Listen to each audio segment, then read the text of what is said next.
Assalamualaikum warahmatullahi wabarakatuh. Selamat datang di channel As by Story.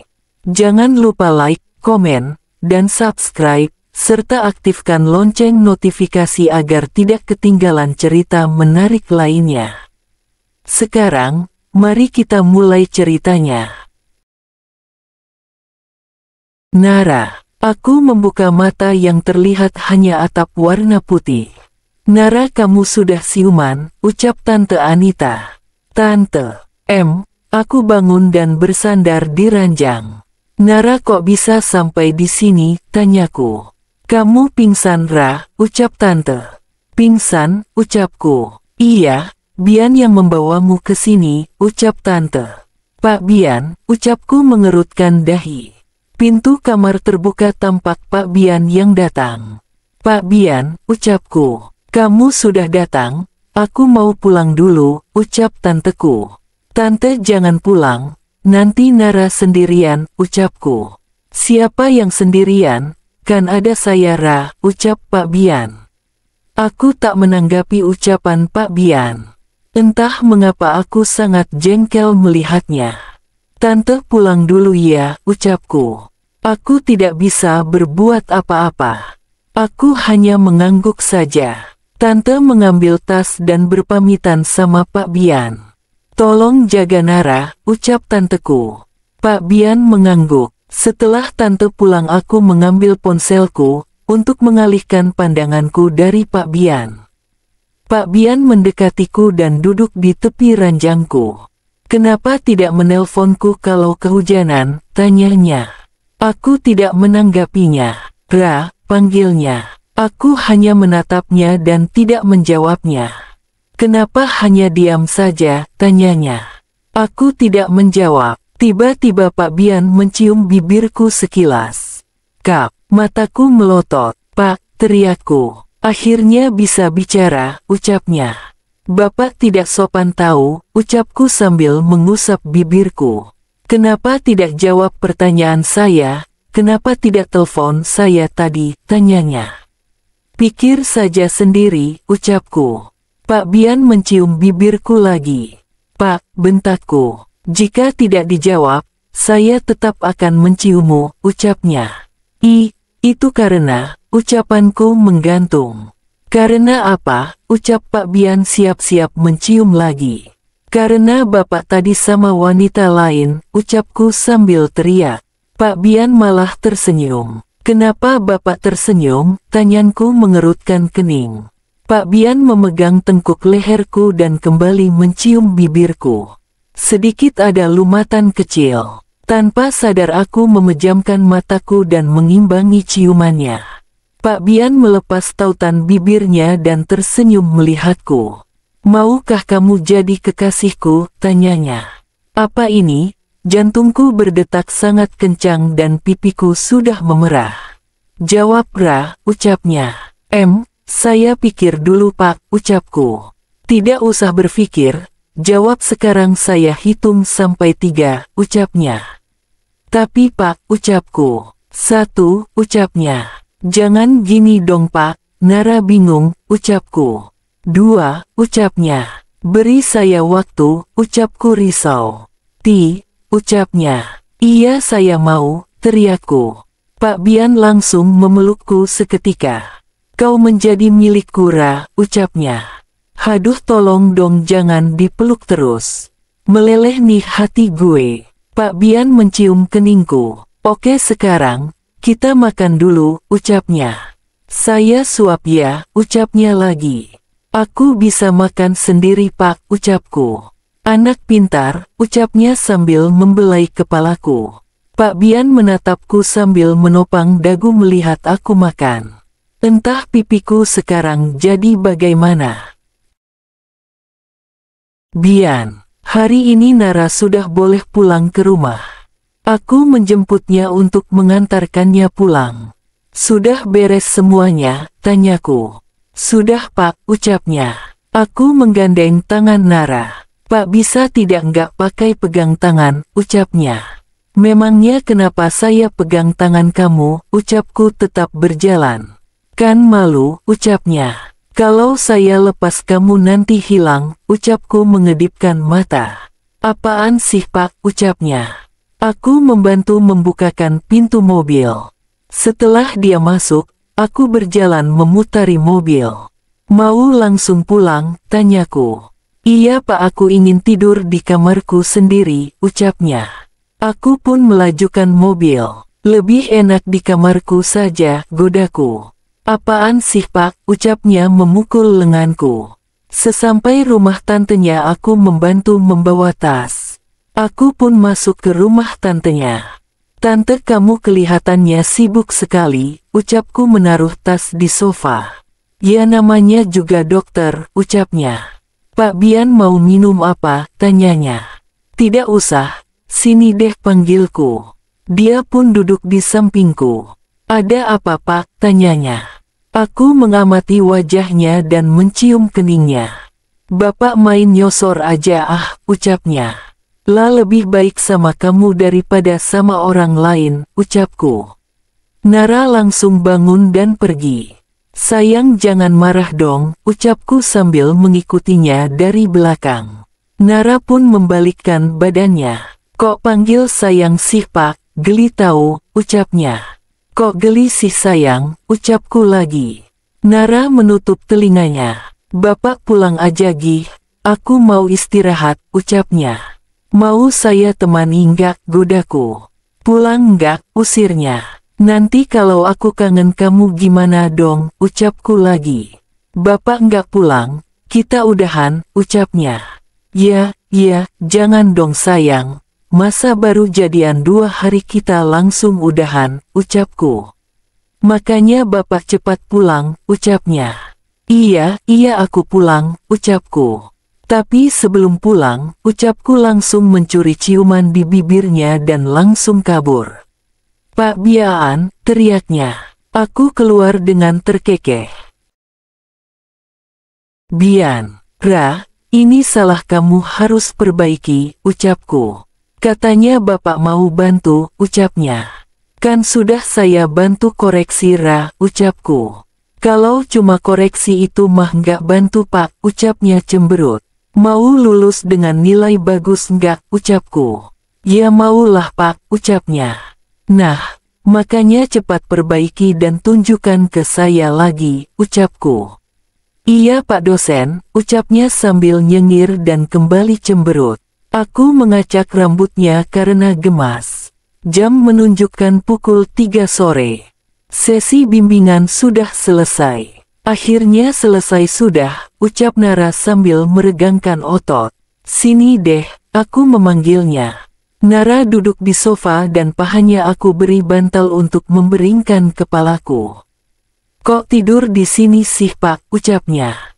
Emang nggak boleh ya sama pacarnya sendiri, ucapku. Nara, akhirnya selesai sudah bimbingan hari ini. Aku merenggangkan otot. Sini deh, ucap Pak Bian. Aku pun menurut untuk duduk di sofa. Ternyata dia menaruh bantal di pahaku dan menidurkan kelapanya. Kan ada tempat tidur Pak, ucapku. Sebentar saja. Aku capek, ucapnya dan wajahnya sudah menghadap perutku. Pak Bian melingkarkan tangannya di pinggangku. Nafasnya sudah teratur, sepertinya dia tertidur. Aku membelai kepalanya. Kulihat wajahnya sangat tampan jika tidur. Ponselku berbunyi. Halo, sapaku. Nara, kamu ada di mana? Tanya tanteku. Nara lagi bimbingan kuliah Tan, ucapku dengan nada lirih agar Pak Bian tidak bangun. Malam ini tante tidak pulang, tante mau menyusul om kamu ke Singapura, ucapnya. Iya tante, Nara baik-baik aja kok, ucapku. Kamu jangan pulang malam-malam. Kalau malam kunci semua pintu, ucap tante. Iya tante, ucapku. Ya sudah. Tante mau masuk ke pesawat, ucap tante. Iya tante, hati-hati, ucapku. Tanpa sengaja tanganku mengenai lengan Pak Bian. Loh Pak, kebangun ya? Maaf ya Pak, tadi ada telepon dari tante, ucapku. Pak Bian bangun dan duduk di sampingku. Memangnya tante kamu kenapa? Tanyanya. Oh, tante hari ini nggak pulang. Dia pergi ke Singapura. Angguknya. Pak, tadi tante saya pesan pulangnya jangan malam-malam. Makanya anterin aku pulang, ucapku. Mau pulang sekarang, tanyanya. Anggukku. Baiklah, aku ganti baju dulu ya, ucapnya. Tanpa sengaja dia mengecup bibirku sekilas dan langsung lari. Pak Bian, teriakku. Sekarang aku berada di mobilnya Pak Bian. Kamu tidak apa-apa di rumah sendirian, tanyanya. Ya ndak apalah Pak, masa saya kayak anak kecil, ucapku. Bukan itu, mau saya temani nginap di sana, ucapnya. Pak, kita belum resmi. Mana tinggal bareng, bisa-bisa satu komplek ngusir kita, ucapku. Makanya itu, kita harus cepat meresmikan di pemerintah, ucapnya. Bicaranya ngawur, ucapku sambil memukul lengannya. Aduh, sakit Ra, ucapnya sambil mengelus lengannya. Fokus nyetir Pak, ucapku tanpa melirik. Sesampai di rumah tante aku turun dari mobil. Pak Bian pun ikut turun mobil. Bener nggak mau ditemani, tanyanya. Nara bukan anak kecil Pak, ucapku. Pak Bian mengacak rambutku dan mencium keningku. Jika butuh apa-apa telepon saya, ucapnya. Iya Pak, ucapku. Masuklah dulu, ucapnya. Aku pun melangkah masuk ke rumah sambil melambaikan tangan. Pak Bian membalasnya dengan senyuman. Setelah Pak Bian pulang aku langsung masuk ke kamar meletakkan tasku. Ting ting ting tong. Kenapa Pak Bian kembali lagi, ucapku. Aku berjalan ke arah pintu dan membukanya. Kulihat ternyata bukan Pak Bian. Maaf cari siap, tanyaku. Tidak ada jawaban. Kedua laki-laki itu mendorongku sampai aku terjatuh membentur lantai. Au, rintihku. CEPATTT serahkan perhiasanmu, ucap laki-laki itu. Ternyata mereka pencuri. Aku tidak punya apa-apa, ucapku takut. Pencuri itu menodongkan senjata tajam ke arahku. Cepat bangun, ucap pencuri itu mengangkat badanku. Lepaskan, aku berontak sekuat tenaga. Namun pencuri itu memukul wajahku sehingga darah segar keluar dari sudut bibirku. Bodoh, cepat geledah rumah ini, ucap pencuri itu ke temannya. Siapapun tolong aku. Bian. Dalam perjalanan aku mendengar suara notifikasi ponsel. Aku pun mengecek ponselku, namun tidak ada notifikasi. Aku pun menepikan mobilku. Tepat di bawah jok mobil ada ponsel. Ternyata itu ponselnya Nara. Dasar ceroboh, ucapku tersenyum. Aku pun memutar balik mobil untuk kembali ke rumah Nara. Tidak membutuhkan waktu lama bisa sampai ke rumah Nara. Setelah sampai rumah Nara, aku pun turun dari mobil. Aku pun heran, bukannya tadi pintu sudah ditutup sama Nara kok terbuka. Aku berjalan menuju rumah Nara. Dan terkejutnya, aku melihat Nara yang tersungkur di bawah dan ada dua laki-laki mengobrak-abrik rumah Nara. Nara, panggilku. Pak Bian, ucapnya lirih. Siapa kau? Teriak pencuri itu. Lepaskan dia, ucapku. Pencuri itu langsung menyerangku. Aku pun melawan, memukul sampai menendang. Akhirnya kedua pencuri itu tersungkur tidak sadarkan diri. Cepat ambil tali, ucapku ke Nara. Baik, ucapnya. Nara kembali dengan membawa tali. Langsung ku ikat tangan pencuri itu ke belakang. Kau tidak apa-apa kan? Tanyaku memegang pundaknya. Nara langsung memelukku dan menangis seketika. Jangan takut, saya di sini, ucapku sambil mengusap kepalanya. Setelah sudah tenang aku memanggil RT setempat. Pak, tolong amankan mereka, dan juga saya minta perketat kawasan ini, ucapku sama Pak RT. Baik Mas, nanti saya perketat keamanan di sini. Terima kasih sudah menangkap pencuri ini, ucap Pak RT. Nak Nara keadaannya bagaimana? Tanya Pak RT. Nara baik-baik saja, ucapku.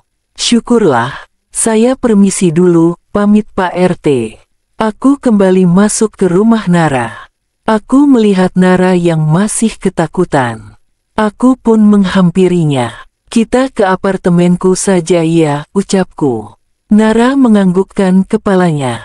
Aku memakaikan jaket yang aku kenakan. Aku menuntunnya sampai ke dalam mobil. Nara tertidur di dalam perjalanan. Aku melihat sudut bibirnya yang berdarah. Aku mengeratkan cengkramanku di pengemudi mobil. Sesampai di apartemen aku membangunkan Nara. Ra, panggilku dengan membelai pipinya. Gumamnya. Kita sudah sampai, ucapku. Aku menuntunnya sampai masuk ke apartemenku. Aku membaringkan tubuhnya di atas ranjang dan menyelimutinya. Aku hendak berdiri namun dia mencekal tanganku. Jangan pergi, ucapnya lirih. Saya tidak pergi, ucapku memegang pipinya.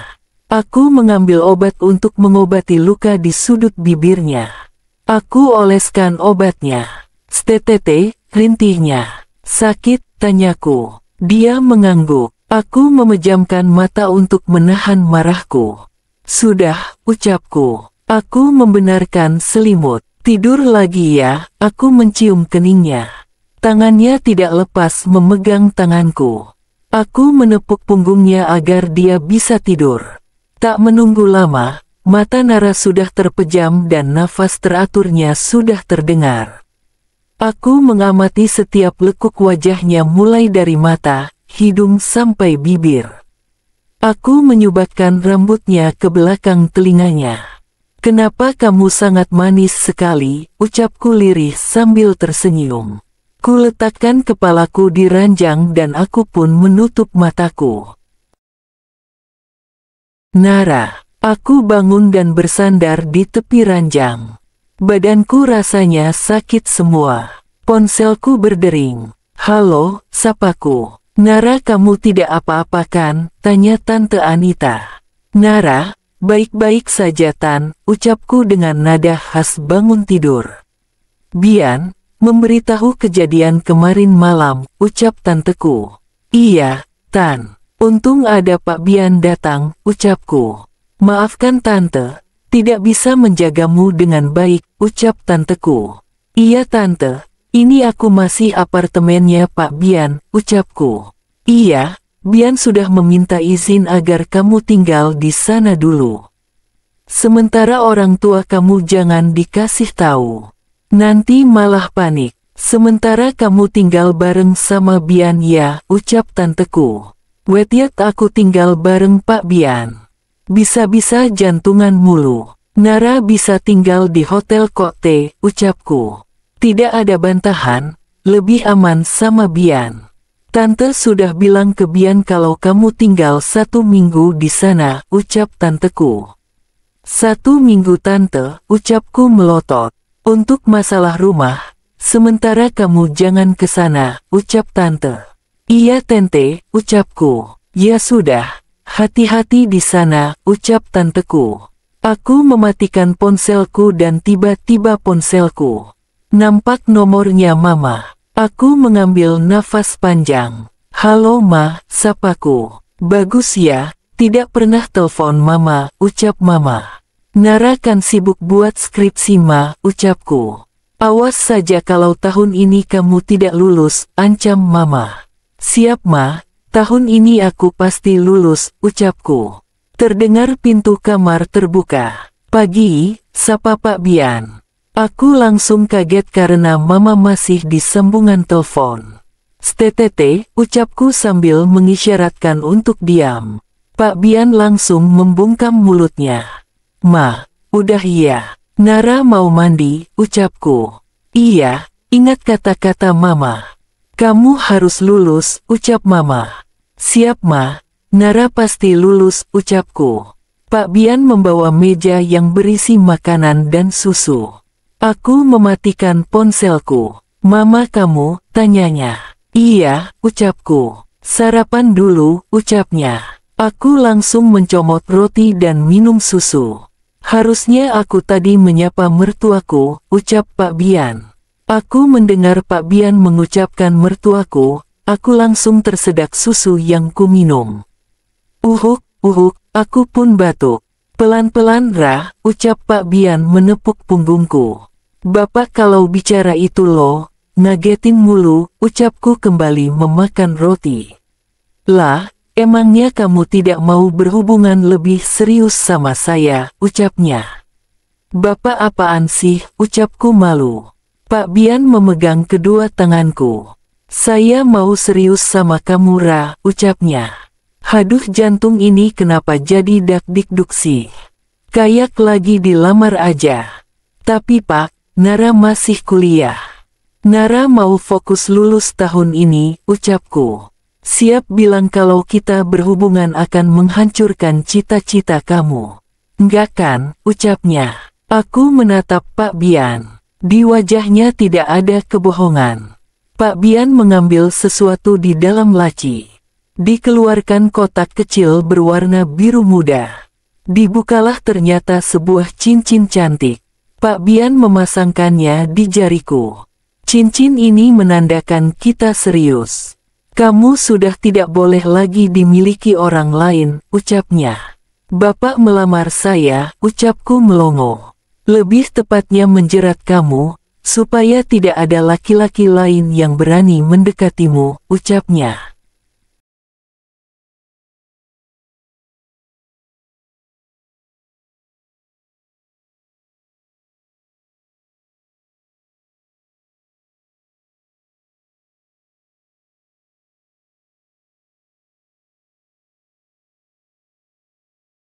Bersambung.